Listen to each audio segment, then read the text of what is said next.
আসসালামু আলাইকুম গাইজ, আশা করি ভালোই আছেন। তো আজকে আমি দেখাবো বডি থেকে মাপ নিয়ে কীভাবে আপনারা বডি ফিটিং জামা তৈরি করবেন। যারা নতুন কাজ করে কিংবা কাজ শেখে, যেসব বাসা বাড়িতে আপুরা, তারা অনেক সময় বুঝতে পারে না যে বডি ফিটিং জামা বডি থেকে কতটুকু লুজ দিলে বডি ফিটিং জামাটা তৈরি করতে হয়। তো আমি সেই মেজারমেন্ট এখানে দিয়ে রাখছি। দেখুন, আমি সব পয়েন্টে পয়েন্টে এখানে লিখে রাখছি।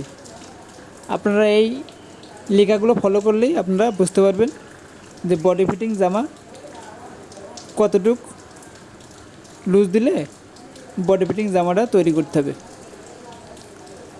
তো এখানে আমি 38 আমার অরিজিনাল বডি, সেখানে আমি 2.5 ইঞ্চি লুজ দিয়েছি বডি ফিটিং জামাটা তৈরি করার জন্য। ঠিক কোমরেও একই নিয়ম, হিপেও একই নিয়ম। আর আপনারা 38 জামার কতটুকু আরমোল নামাবেন, কতটুকু কাট দেবেন, কতটুকু গলানো ছড়ানো দেবেন, আমি সব কিন্তু এখানে ড্রয়িং করে রাখছি।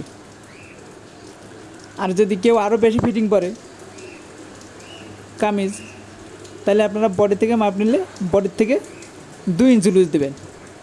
যারা মিডিয়াম ফিটিং করবে তাদের জন্য আপনি 2.5 থেকে 3 ইঞ্চি লুজ দেবেন।